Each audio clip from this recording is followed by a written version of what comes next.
आप ये मत देखा करें कि जी बस लव मैरिज हो गई, ये लव लुव ना सब बकवास बातें। आपको ये बता दूं, ये जो पेड़ है ना, ये लव नहीं सुनता। ढोल वो अच्छा है जो दूर बजता है, जब कान के नीचे आके बजता है ना तो बहुत बुरा लगता है। वालिदैन होते थे ना, वो ब्याह आने के बाद कहते थे कि बेटा कब्र में ही जाना, मुड़ के नहीं आना।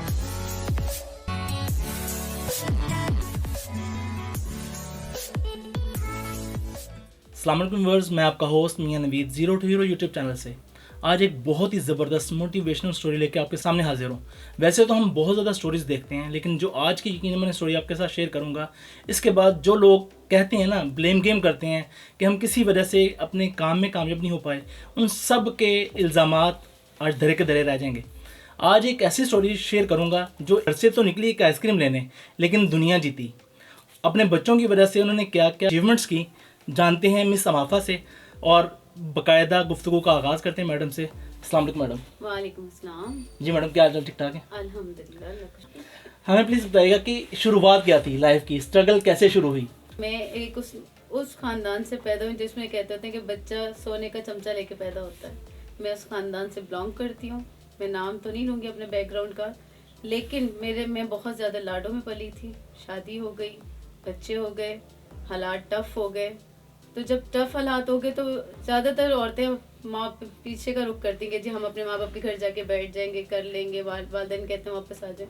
तो मैंने अपने बच्चों का हाथ पकड़ के कसम खाई थी कि बेटा किसी चीज़ की कमी नहीं आने देंगे, ना कुछ होगा वहाँ पे यकीन रखना। क्योंकि मेरे बच्चे एक फैमिली होते हैं, फैमिली मामलात होते हैं, एक उनकी ही वो मामलात थे, वो आइसक्रीम के लिए रो रहे थे। तो वो टाइम, वो लम्हा मैं कहती हूँ पता नहीं कैसे गुजारा, क्योंकि एक माँ के लिए बहुत मुश्किल था। मेरा बेटे का नाम हसनैन है, बेटी का नाम शफक फातिमा, जो मेरी ज़िंदगी है, जिनको भी मैंने ज़िंदगी दे भी दी है। तो उनकी वजह से मैं इतनी परेशान कि मैं एक आइसक्रीम नहीं अपने बच्चों को लेके दे सकती, तो नहीं। मैंने वहाँ से बोला बच्चों आज के बाद आपकी आंखों में आंसू ना आए, मामा है ना। तो फिर मैं घर से निकली, काम करते करते मैंने सबसे पहले अपने आप से सवाल किया कि मैं क्या काम कर सकती हूँ, और ये हर औरत को अपने आप से करना चाहिए। मैं औरतों को ये कहना चाहूँगी कि कभी भी ये मत सोचे कि कोई औरत कमज़ोर है या कुछ नहीं कर सकती। नहीं, औरत से ज़्यादा स्ट्रॉन्ग कोई नहीं है, क्योंकि वो जो बच्चों को जन्म देती है, जो बच्चे दुनिया में आते हैं, वो औरत अल्लाह पाक ने बहुत स्ट्रॉन्ग बनाई हुई है। अल्लाह पाक ने औरत में इतनी सलाहियत रखी हुई है कि आप अपने आप को कभी भी मत सोचें कि आप कुछ नहीं कर सकते। आप सब कुछ कर सकती है इस दुनिया में। आप आएँ, अपनी हिम्मत। फिर ये कि बच्चों की बात करते करते मैंने सोचा कि मेरा कुकिंग का मुझे घर में, क्योंकि हर लेडी खाना वाना पकाती है, मैं कराची से बिलोंग करती थी, तो कुकिंग सुना था अच्छी है, मैं खुद से तो नहीं कहूँगी, सुना था अच्छी है। तो मैंने ना कोफ्ते बनाए। कोफ्ते बना के मैंने स्कूल कॉलेजेस में जाके डोर टू डोर कंपेन की कि मैं इस तरह खाना बनाती हूँ। और ये जो स्कूल कॉलेज की टीचर्स होती है ना, इनको ज़रूरत होती है, क्योंकि उनके पास टाइम नहीं होता अपने बच्चों के लिए। तो फिर एक दफ़ा लेके गई तो उन्होंने फ़ौरन परचेज कर ली। फिर उन्होंने इस तरह कर, पहली दफ़ा आप जो शेयर कर रही थी कि पहली दफ़ा कैसे एंटर हुई स्कूल के अंदर आप? पहली दफ़ा तो मुझे अच्छी तरह याद है। मैं रहती थी समनाबाद में, रहती थी समनाबाद में, पीएनटी कॉलोनी के सामने के स्कूल है, पीएनटी कॉलोनी का ही। तो उनका गेट कीपर है। तो मैंने कबाब जब लिए तो मैं उनके गेट पे गई, तो वहाँ जाके मुझे लगा कि मैंने गेट कीपर से सच बोला तो मुझे अंदर नहीं जाने देगा। मुझे मिलना तो प्रिंसिपल से था, क्योंकि हम एजुकेटेड लोग हैं, हमें भी आइडिया होता है कि किससे बात करनी किससे नहीं करनी। तो मैंने उनको बोला कि मुझे प्रिंसिपल के पास जाना है, लेकिन मुझे अपनी बेटी के एडमिशन के लिए जाना है, क्योंकि मुझे एम्बेरसमेंट फील हो रही थी कि मैंने कहा तो ये इंसल्ट ना कर दे। तो मैं अंदर गई, मैंने प्रिंसिपल से बात की। उन्होंने भी मुझसे पूछा कि आप पढ़ी लिखी? मैं कहा अलहमदा। मैं कहा हाँ, हालात और बच्चों की वजह से मुझे ज़रूरत है। तो उन्होंने कोई मसला नहीं, तुम चाहे वो स्टाफ में जो लेना पसंद करे, मेरी तरफ से इजाज़त है। उस टाइम मैंने फिर अंदर स्टाफ रूम में गई तो टीचर ने बहुत अच्छा रिस्पांस दिया, इतना अच्छा कि मैं बहुत ज़्यादा इनकरेज होके, खुश होके वहाँ से आई। मेरे साथ 8 के 8 पैकेट बिक गए। तो साथ उन्होंने मुझे अगले दिन के लिए और ऑर्डर दे दिया। क्या बात? तो मैं इतनी खुशी अपने बच्चों के लिए, मेरा बेटा ना बिरयानी बोतल चीज़ों का बहुत, तो मैं सबसे पहले जाके बिरयानी ली, बोतल ली, चीज़ें ली, अपने बच्चों के लिए लेके गई। तो मैंने कहा बेटा आज खाओ, जितना खाना है खाओ। मामा को ऑर्डर भी मिला है। फिर मैंने ऑर्डर लिया, फिर मैंने बनाने, तो वो चल करते करते अल्हम्दुलिल्लाह फिर मेरा काम चल पड़ा वहाँ। अच्छा, ये तो चलें, ये तो समझ आता है। दूसरा, जैसे आप रमज़ान बाज़ार के अंदर बाज़ार लगा रही हैं, वो तो बहुत टफ एक काम है, वो कैसे शुरू हुआ? इतना टफ काम ये स्टार्ट ऐसा हुआ कि मैं संडे बाजार लगाना शुरू, मुझे किसी ने इस तरह काम करते करते उन्होंने कहा कि इस तरह एक बाजार लगता है, तो आपकी वैरायटी अच्छी, अगर आप वहाँ जाके सेल करना शुरू करें तो रिस्पांस अच्छा मिलेगा। उधर से लगाने का मकसद ये था, क्योंकि एक एक चेक चेक करके ना लोगों से पैकेट का ऑर्डर ले लेते थे। मैंने वहाँ कढ़ाई चीज़ें रखती थी, फ्राई करती थी, लोग खाते थे, लोगों को पसंद आता था, लोग पैकेट ले जाते थे, नंबर ले जाते थे, होम डिलीवरियों के ऑर्डर आना शुरू हो गए थे। वहाँ से काम स्टार्ट का मकसद ये था, लेकिन वो काम मेरे लिए इतना मुश्किल था, स्कूल वाला मुझे इतना मुश्किल नहीं लगा कि जितना मुझे शादमान में रमज़ान बाज़ार और संडे बाज़ार लगाना मुझे मुश्किल हो गया, क्योंकि वो एक कमर्शियल एरिया हो जाता है, कमर्शियल मामलात हो जाते हैं। लेकिन मैंने वहाँ से सीखा बहुत कुछ। मैं पहले 6 बजे वहाँ जाती थी, वहाँ जाके मैंने टेबल लेनी, उसके ऊपर सारे सेटअप लगाना, गरम गरम फ्राई करना, लोगों ने खाना पसंद करना और ले जाना। लेकिन वहाँ पर आहिस्ता आहिस्ता मुझे पता लगा कि अगला स्टेप मेरा क्या है। अगला स्टेप उन्होंने कहा कि आप फूड का काम करती हैं, तो इस पर एक्सपायरी और मैन्युफैक्चरिंग भी लगाना ज़रूरी है। अच्छा। फिर मैंने उनसे सीखा। फिर मुझे अल्हम्दुलिल्लाह हर मकाम पे अच्छे बुरे लोग हर जगह होते हैं। अगर मुझे किसी ने अगर डिग्रेड किया तो अगले ने मुझे मोटिवेट भी बहुत किया। कुछ लोगों ने हर एक को लाजमी बात है, टेस्ट पसंद नहीं आ सकता, किसी को कुछ पसंद, किसी को कुछ पसंद आ सकता है। तो किसी ने कोई मशवरा दिया, किसी ने, लेकिन मैंने लोगों को हमेशा कहा कस्टमर इज ऑलवेज राइट। जो उन्होंने कहा मैंने उससे सीखने की कोशिश की, अपने ऊपर कभी नेगेटिव नहीं लेके गई, पॉजिटिव की तरफ जाने की कोशिश की। फिर करते करते मुझे उन्होंने बोला कि आपने ये काम स्टार्ट कर दिया, अब आप यहाँ कमर्शियली आ गई हैं, तो आपको ना कम से कम मैन्युफैक्चरिंग एक्सपायरी लिखनी है। मैं कहा जी ठीक है। फिर उन्होंने कहा आपको स्टिकर्स भी बनाने चाहिए। ओके। तो अपने नाम, आपको हमें क्या पता हो कि आप कहाँ से करती हैं, आप आपका घर भी दिखाना चाहिए। इवन कि उन्होंने मेरे घर की फूड की चेकिंग भी की हुई है, फूड वाले घर तक गए थे, फिर मैंने वो चेकिंग भी कराई। फिर उन्होंने मुझे कहा कि देखें आप अपने ब्रांड का एक नाम रखें, ब्रांड का नाम रखना है। अब एक हाउस वाइफ है, वो अपने पेट के लिए कमाने निकली, उसके ये एक जंजाल में, ये तो मैं फंस गई ना। मुझे तो लगा कि मैं मुसीबत में फंस गई, लेकिन मेरा परवरदिगार मेरे लिए बेहतरी करता चला जा रहा था। मैं फंस नहीं रही थी, मेरे लिए आसानियाँ पैदा हो रही थी। तो फिर ये हुआ कि उन्होंने मेरे घर की फूड की चेकिंग की, उन्होंने कहा आप लाइसेंस ले सकती हैं, आपका अच्छा काम है। फिर उन्होंने कहा इसका नाम रखेंगी तो लोग आपको पहचानना शुरू हो जाएंगे कि आप किस नाम से हैं। तो फिर मैंने बोला कि क्या करूँ। फिर मुझे एकदम ख्याल आया कि मैं जिसके सदके में इस दुनिया में आई हूँ, उस परवरदिगार के सदके क्यों ना चली जाऊँ। नाम माशाल्लाह बहुत ही प्यारा आपका। जैसे आप इंटरव्यू से पहले बता रही थी, मैं चाहूँगा कि आप ज़रा इसका क्लियर बताएं, अमाफा का मतलब क्या बनता है? अमाफा का मतलब ये है कि मैं जब अल्लाह के नाम पे, लोग हम सब अल्लाह से ही मांगते हैं, उसी की ज़ात से, और मैं कहती थी कि जब उसको उसके रसूल का वास्ता देंगे तो बंदा वो कितनी गौर से सुनेगा, क्योंकि वो कहते हैं मुझसे मेरा महबूब है मोहम्मद। तो मैंने कहा अल्लाह, मोहम्मद, अली, फातिमा, हसन, हुसैन, इनके सदके में परवरदिगार मुझे इतना देना कि जो आज मुझ पर वक्त आया मुश्किल, कल को किसी औरत पे वक्त आए कोई मसला, तो भूख की वजह से घर से बाहर ना निकले, काम करे निकले, लेकिन अगर उसको भूख का मसला तो वो अमाफा के दर पर आए, दस्तरखान खाए और मुझे दुआएं दे के चली जाए। अच्छा मैडम, बड़ी सारी खवातीन कॉम्प्रोमाइज़ कर लेती हैं हालात के साथ, तो आपने क्यों नहीं किया? किया, कॉम्प्रोमाइज का ही नाम है, कॉम्प्रोमाइज किया तो अभी तक फैमिली इकट्ठी है। नहीं मतलब कॉम्प्रोमाइज़ के अगर बच्चे ठीक है भूख लगी नहीं देंगे, आज नहीं होगा कल कर लेंगे, या जैसे भी थे हालात के साथ कॉम्प्रोमाइज़ नहीं किया? नहीं, मतलब क्योंकि मैंने अपनी जो बैकग्राउंड था ना, वो इतना हाई स्टैंडर्ड का बैकग्राउंड मेरा था कि मैंने इम्पोर्टेड चीज़ों से कभी लोकल खाया नहीं था। कि मेरी अलमारियों में इम्पोर्टेड चीज़ें, मेरे घर में इम्पोर्टेड चीज़ें, मुझे लोकल का पता भी नहीं था, मुझे किसी चीज़ का पता नहीं था। तो मैं कहती थी कि मैं माँ किस बात की, अगर मैं अपने बच्चों की ज़रूरियात ना पूरी कर सकूँ, ज़रूरी नहीं कि अगर आपका हस्बैंड नहीं करते, उनका माइंड लेवल अलग मिल गया।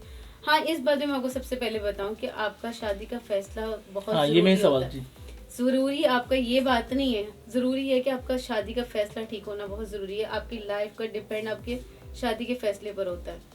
हम लोग आजकल बस ज़्यादा जो न्यू जनरेशन को देख रहे हैं, वो बस चिट चैट वाली फैमिली हैं, उनको माओ से नहीं गर्ज, माएँ जो होती हैं ना, माँ ही होती हैं जो औलाद के लिए अपनी जान तक कुर्बान कर देती हैं। आप जो यंगस्टर हैं हमारी, मेल और फीमेल दोनों के लिए कोई सजेशन देना चाहेंगे कि जब रिश्ता हो किन चीज़ों का ख्याल रखा जाए? सबसे मेन ये कि खानदान बहुत ज़रूरी है आपके आने वाली नस्लों के लिए। आपका बैकग्राउंड, आपका खानदान, आपको नान के दाद के आपका बैकग्राउंड होना बहुत ज़रूरी है।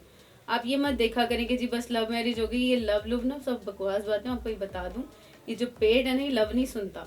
ये थोड़ ढोल वो अच्छा है जो दूर बजता है, जब कान के नीचे आके बजता है ना तो बहुत बुरा लगता है। यही लव मैरिजेस मैंने देखे जो शादी के बाद कॉम्प्रोमाइज़ करने के लिए तैयार नहीं होती, जो शादी से पहले कहते हैं कि हम आपके बगैर मर जाएंगे, और शादी के बाद वो कॉम्प्रोमाइज़ नहीं करते हैं, फिर उससे आने वाली नस्ल पे बहुत बुरा असर पड़ता है। अच्छा एक सवाल, जैसे बता रही है माशाल्लाह बैकग्राउंड आपका बड़ा स्ट्रांग, अल्हम्दुलिल्लाह। आपने जब टफ हालात देखे तो वापस रुख नहीं किया वालिदैन की तरफ? अच्छा, हम रुख का मसला भी यही कि जो हमारे पुराने वक्तों के वालिदैन होते थे ना, वो ब्याने के बाद कहते थे कि बेटा कब्र में ही जाना, मुड़ के नहीं आना। और कुछ तरबियत ऐसी थी कि ठीक है इस वक्त बुरा है, इसको सरवाइव करना है, इसको आपने इसमें स्ट्रांग होना है, उस पर नहीं आना। मेरे वालिद तो माशाल्लाह, अल्लाह पाक उनको क्या कह सकती हूँ, वो तो कॉकरोच मार के मेरे हाथ में रख के कहते थे बाहर फेंक कर आओ। इतना स्ट्रांग होना चाहिए कि तुम छिपकली में मार लो। तो मैं कहती थी अब्बू ये क्या बात है, मुझे कहते छिपकली और कॉकरोच। कहते थे लड़कियों को डरना किसी चीज़ से नहीं चाहिए, लड़कियां आ जाके अब देखे कॉकरोच से डरती हैं। तो मैं आराम से मार लेती थी। फिर अब उनके जो ट्रेनिंग थी ना, फिर ये अब कोई ऐसी बात नहीं, लड़कियों हमारे यहाँ दौर में कहते हैं कि लड़कियों को कुछ नहीं सिखाना चाहिए। फिर अब्बू तो मुझे सराहने बैठा के कहते थे स्कूटर भी सीखो, क्योंकि मेरे 6 भाई हैं, मैं उनकी इकलौती बहन। मेरे 6 भाई माशाल्लाह स्टेबल हैं अल्हम्दुलिल्लाह, उनके 7वां भाई काउंट हो सकता है। कभी नहीं बताया जब इतने हालात टाइट देखे? नहीं, कभी मैंने ये नहीं कहा कि मेरा बैकग्राउंड है। मैं कहती थी मैं हूँ जो हूँ, मैं मुझसे मेरी बात की जाए, मेरे बैकग्राउंड की बात नहीं की जाए। मेरे बच्चे कभी ये नहीं कहेंगे कि हम नानकों के सर पे, नहीं, मैं मामा है ना, मैं अपने भाइयों के, मेरे माशाल्लाह सबके भाई अपने अपने घर के हैं, स्टेबल हैं। कभी ये नहीं कहा। आज वही भाई मेरे अपनी बहन पे फख्र करते हैं, वही भाई कहते हैं माशाल्लाह फख्र के काबिल हैं अल्हम्दुलिल्लाह, उनको फख्र भी है। और जो रिश्तेदार, हाँ एक टाइम है जो रिश्तेदार मुझे अपने घर में आने भी नहीं देते थे ना, कि गरीब औरत है पैसे वैसे ना मांग ले, आज वो फख्र से कहते हैं कि ये हमारी रिश्तेदार है जिनसे मैं अब नहीं मिलती। कभी लाइफ में इतना ऐसा टफ टाइम आया हो कि टूट गई हो तो दिल करे कि बस अब नहीं करना? आया बहुत बुरा टाइम आया, पता नहीं, शेयर कर देती हूँ। इतना बुरा टाइम आया कि जो मैंने आपको अभी बहुत अच्छा सुनाया ना, कि अच्छा मैंने सब सुना दिया आपको, कि जी मैंने बेटी की शादी भी की, बेटी की शादी भी की। मेरी लाइफ में इस कदर टफ टाइम आया कि मैंने जो अरमानों से बेटी भी आई ना, उसको तलाक हो गई और उसको मार के घर से निकाल दिया। और यकीन करें कि वो टाइम मुझे लगा कि मेरी मेहनत भी खत्म, आज मुझे मर जाना चाहिए, आज मुझे ख़त्म हो जाना चाहिए। और ये 1 साल पहले की बात है कोविड में, कि उसको इस जुर्म की सज़ा दी कि उसको एक घर बेटी पैदा हुई है। तो वो जो वक्त और टाइम था जो मेरे ऊपर आया, उस टाइम भी आप ये देखें, अगर मेरी जैसी औरत कर सकती है ना सर्वाइव, तो मैं आपको कहूँगी कि दुनिया में इससे बुरा कुछ नहीं हो सकता कि आपने जिस औलाद की खातिर ज़िंदगी गुजार दी और मकाम में पहुँचे, वो औलाद अभी पलट के वापस आ जाए और दुनिया आपको मजाक उड़ाए कि देखा। वो टाइम मुझे लगता था कि आज मेरा दिल बंद हो जाएगा, मैं आज नहीं रहूँगी। उस टाइम पे अगर मैं खड़ी हो गई ना, जो दुख में मुस्कुरा के दोबारा से स्ट्रगल की, तो और आज मैं अपनी नवासी भी खुद पाल रही। मैंने बोला कि आपको बेटी की प्रॉब्लम है, बेटियां बहुत अजीज हैं, अपना नसीब खाएंगी। आज मैं इसको स्कूल में भी दाखिल कराया हुआ, उसका रिक्शा भी लगा हुआ, मेरी बेटी घर पे, मुझे कोई शर्मिंदगी नहीं है। मैंने अपना फ़र्ज़ ज़रूर निभाया, लेकिन ये नहीं सोचा था बोझ है। अगलों ने अगर निकाल दी तो मैंने ये नहीं कहा, अपनी पूरी कोशिश की, लेकिन अगर उन्होंने मेरी बेटी रखने से इनकार कर दिया तो मैं कहती हूँ ठीक है बिस्मिल्लाह बेटा आप वापस आ जाओ। लेकिन मैंने उस जानवर के साथ ये नहीं कहा कि दोबारा ज़िंदगी गुजारो। मैंने आपको पहले ही कहा था कि एक फ़ैसला इंसान की ज़िंदगी का गलत हो जाए, ज़िंदगी ज़ाया हो जाती है। मैंने फ़ैसला गलत नहीं किया था, अच्छा था, लेकिन मुझे अंदर का तो नहीं पता ना मैं किसी इंसान का। बहुत कोशिश की, लेकिन उसने डिवोर्स दे दी। तो आज वो बेटी घर बैठी है, जिसमें दुनिया कहती है कि इसी बच्चों की खातिर थी ना, तो आप फिर भी देख लें कि मैं बैठी। इट्स मीन कि औरत बहुत स्ट्रॉन्ग है, और अगर आप स्ट्रॉन्ग हैं, आप अपनी बेटी को सहारा देंगी, तो वो एक स्ट्रॉन्ग माँ बनेगी। आई बेटियों की तरबियत के बारे में वालिदैन को कुछ गाइड करना चाहें? मैं बेटियों की तरबियत के बारे में वालिदैन को ये कहना चाहूँगी कि बेटियाँ जो हैं फूल होती हैं, बहुत नाजुक होती हैं, ये छोटी छोटी बातों पे टूट जाती हैं।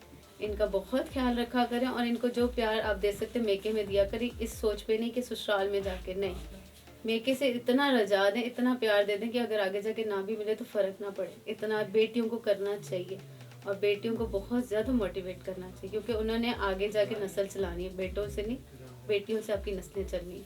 जब आपका रसूल सल्लल्लाहु अलैहि वसल्लम जब वो अपनी बेटी के आने पे खड़े हो जाते हैं, तो आप लोग उनसे सीखना चाहिए कि बेटी कितनी अजमत वाली चीज़। बेटियों से किसी को तकलीफ नहीं होनी चाहिए। अमाफा अब क्या क्या सर्विसेज दे रहे हैं? अमाफा के अंदर किस किस चीज़ को फरोख्त कर रहे हैं आप? अमाफा में वैसे तो फ्रोज़न फूड का काम मुस्तकिल अल्हम्दुलिल्लाह चल रहा है, होम डिलीवरीज भी जा रही, आपके सामने भी 1-2 कॉल्स आती हैं, चली जाती हैं। बहरिया टाउन भी जा रहे हैं, वलेंशिया, जौहर टाउन, अल्हम्दुलिल्लाह हर जगह जा रहा है। उसके अलावा मैंने एक छोटा सा कैफ़े यहाँ बना लिया हुआ है, तो ये यहाँ सारा दिन ये होता है कि मैं बैठी होती हूँ, तो यहाँ खाना पीना चीज़ें सब चलती रहती हैं। इधर भी देखें, एक कमर्शियल मार्केट में आप बैठी हुई हैं, कमर्शियल प्लाजा है, तो यहाँ पर भी बैठना बड़ी हिम्मत की बात है। इधर भी किसी तरह के, जैसे आप बता रही थी थोड़ी देर पहले कि 25,000 पे लेके आप आई, तो वो वाला वाकया प्लीज शेयर कीजिएगा। वो मैं जब यहाँ आई थी उस टाइम पे मैं बड़ी अपनी उस टाइम मैंने बेटी की शादी कर हाँ, बल्कि पहले बेटी वाला वाकया जो हाँ, बेटी की शादी जब मैं रमजान बाजार लगाया था ना, तब मेरी बेटी की शादी थी। तो मैंने जो अब वाकया गुजर गया उसको मैं क्या बयान करूँ, तकलीफ दे हमारे जितना जिक्र करें उतनी तकलीफ होती है। इस बात को मैं बार बार लेडीज को कहूंगी कि देखें, एक माँ के लिए इससे बड़ी तकलीफ कुछ नहीं होती कि जिसने अपनी जिंदगी दी और उसकी बेटी बर्बाद हो गई हो और वो बंदा सरेआम घूम रहा हो, तो इससे ज्यादा उसके बावजूद आपको हिम्मत नहीं हारनी। तो फिर ये कि मैं रमजान बाजार में रोजे के साथ थी। मैडम एक सवाल, इतनी हिम्मत कहाँ से लाती हैं ये जो आप बार बार? यकीन करें, जो इतनी हिम्मत लाती ना, तहज्जुद में अपने रब से रोज मांगती हूँ और उसको जाके रोज कहती हूँ, उसका दरवाजा खटखटाती हूँ रब का कि मैं तेरे बंदों से थक गई हूँ, मैं तेरी दुनिया से थक गई हूँ, लेकिन तूने मुझे इख्तियार नहीं दिया, नहीं तो शायद मैं यहाँ इतनी हिम्मत है, मेरे पास इतनी हिम्मत नहीं है, मुझे हिम्मत दे दे। तो मेरा परवरदिगार मुझे रोज दे देता है, मैं रोज उसके दर से मांगती हूँ और इसी तरह जाती हूँ जैसे एक फकीर मांगता है, मैं फकीर की तरह उसके दर पे जाती हूँ। मैं कहती हूँ तेरे अलावा ये बंदे सब हकीर हैं, फकीर हैं, कि मुझे कुछ नहीं दे सकते तकलीफ के अलावा, तू मुझे दे दे। और मुझे इतनी हिम्मत देता है कि मुझे पता ही नहीं होता कि रोज मेरा दिन कैसा अच्छा गुजरता है। मेरे बच्चों के लिए अल्लाह पाक आसानियाँ पैदा करता चला जा रहा है। मैडम अब जो खवातीन वेट कर रही हैं कुछ करने का, जैसे आप उनके लिए ऑफर दे रही थी, उसके बारे में प्लीज बताइएगा कि क्या ऑफर है? तो मैं ऑफर ये दे रही हूँ, मेरा नंबर आप कहें जी, तो मेरा बिल्कुल। नंबर 0331483279। मिस अमाफा नाम है मेरा, लोग मुझे अमाफा कहते हैं। आप इस नंबर पे राब्ता करें और वेट ना करें, क्योंकि अब जिंदगी जिस दोराहे पे आके खड़ी हो गई ना, इसमें अब वेटिंग वाला मामला ही नहीं रहा। हम बहुत स्पीडली जा रहे हैं यहाँ पर। जो औरतों को समझ नहीं आती, बात वही, अगर समझ नहीं आती जो काम कर रही उनसे आप जाके जुड़ जाएं। एक बैलून अगर ऊपर है ना तो उसके साथ जाके जुड़ जाएं तो आपको आसानियां पैदा हो जाएंगी। तो जो औरतों को समझ नहीं आती मुझसे राब्ता करें, मैं उनको कोऑपरेट करने के लिए भी तैयार हूँ, लेकिन इसके लिए 2 असूल शर्त हैं, एक नियत साफ और एक ईमानदारी। इसके अलावा आपकी जिंदगी का तीसरा असूल शॉर्टकट कोई नहीं है। नियत और ईमानदारी से आप करके देखें, इतने मुश्किल मराहिल में अल्लाह पाक मदद कर देगा कि आप खुद परेशान हो जाएंगे कि आपकी औकात नहीं है जितना परवरदिगार नवाज रहा है। मैडम बंडल ऑफ थैंक्स, मैं खुद मोटिवेट हो गया। मैं समझता हूँ कि समझता था कि जैसे ज़ीरो टू हीरो चैनल है, इसके ऊपर मोटिवेशन की स्टोरीज डालते हैं, तो मेरा ख्याल है अब तक की जो सबसे बेहतरीन जो कहानी रही है ना, रियल कहानी, वो आपकी है। तो आपको सलाम है और आप जैसी माओं को सलाम है। अल्लाह ताला आपको दुनिया में इज़्ज़त दे और आखिरत भी आसान करे हम सब की। तो नाज़रीन मौजूद थे मिस समाफा के पास, इनसे रब्ता करने के लिए नंबर्स स्क्रीन पे मौजूद हैं। तो मैडम ने वेट नहीं किया, अपने औलाद की खातर निकली, यानी कि सिर्फ एक आइसक्रीम के लिए दुनिया बदल दी। ठीक है, आप भी वेट ना करें। इस तरह की स्टोरीज़ लाने का मकसद ये होता है कि हम समटाइम मायूस हो जाते हैं ज़िंदगी से, कॉम्प्रोमाइज़ कर लेते हैं हालात के साथ, वक्त के साथ, लोगों के साथ कॉम्प्रोमाइज़ कर लेते हैं, इज़्ज़तों का कॉम्प्रोमाइज़ कर लेते हैं। तो प्लीज़ कॉम्प्रोमाइज़ ना करें। स्टोरी सामने आपके, तो निकलें, हिम्मत करें। अगर कोई ख़वातीन लाहौर में मौजूद हैं, वो इनसे रब्ता करना चाहती हैं, इनके स्टोर के अंडर आएँ, इनके साथ मिल जाएँ, मिल के काम करें। और अगर आज की आपको स्टोरी पसंद आई हो तो लाइक, शेयर, कमेंट कीजिएगा और हमें बताइएगा। इस तरह की स्टोरीज़ आती रहें और हमें अगली वीडियो तक इजाज़त दीजिएगा। तब तक के लिए अस्सलाम वालेकुम। अच्छा, एक चीज़ मैं आप ऐड करता जाऊँ, अगर कोई लोग ऑर्डर करना चाहते हैं होम फूड, मिस अमाफा का जो यानी कि काम है वो फ्रोज़न फूड का है, और यकीन मैंने टेस्ट करें, मज़ा आएगा। जिस तरह से इनकी स्टोरी मज़ेदार है ना, इसी तरह का मैं उम्मीद करता हूँ इससे बहुत ज़्यादा आपको ये इनका खाना भी पसंद आएगा। और अगर किसी ने कोई फूड ऑर्डर करना है तो वो इनके नंबर भी मौजूद हैं ऑनलाइन, यानी कि पूरे लाहौर में वो आप फूड मंगवा सकते हैं और फ्री होम डिलीवरी है इनकी। और बाकी इनका जो पेज की डिटेल है डिस्क्रिप्शन के अंदर मौजूद है। अगर आप इनके पेज को विज़िट करना चाहते हैं, इनकी प्रोडक्ट्स को देखना चाहते हैं, वो भी आके देख सकते हैं।